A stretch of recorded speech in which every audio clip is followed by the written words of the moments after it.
It can get quite tricky to choose the right battery on this model, so I'll show you what to look for with a full step-by-step battery replacement, as well as some handy installation tips.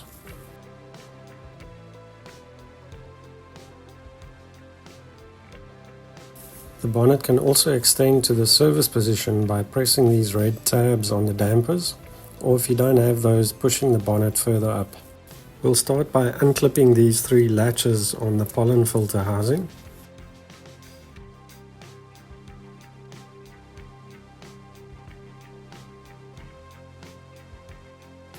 And then pull it out.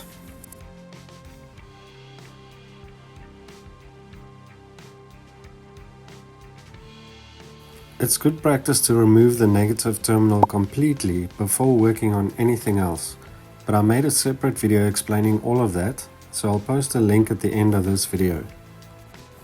The positive terminal can now safely be removed.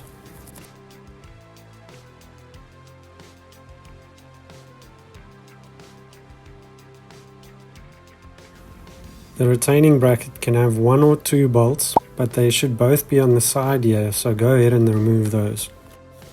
I'll show you an easy way to fit this bolt a bit later.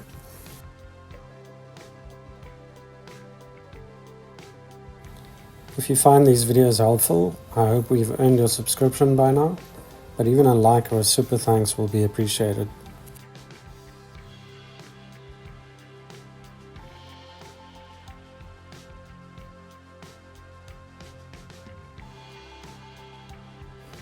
Then take note which side is positive, tuck the cables away and remove the old battery. We're replacing the battery with the same size as the old one, but I'll share some info on that in a minute. For now, shift the new battery in under this retaining lip.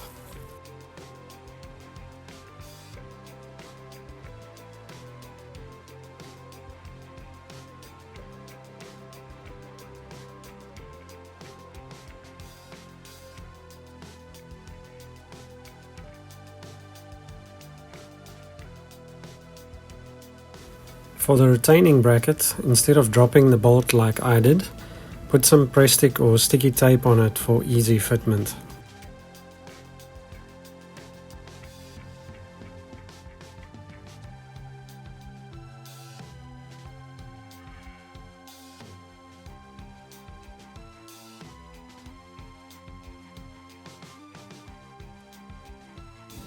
With the battery secure, we can fit the positive first and then the negative. Instead of slamming the terminals into place with force, rather use a big flat screwdriver to extend the terminals while pushing it down. This prevents damage to the lead posts as well as potential internal damage to the battery.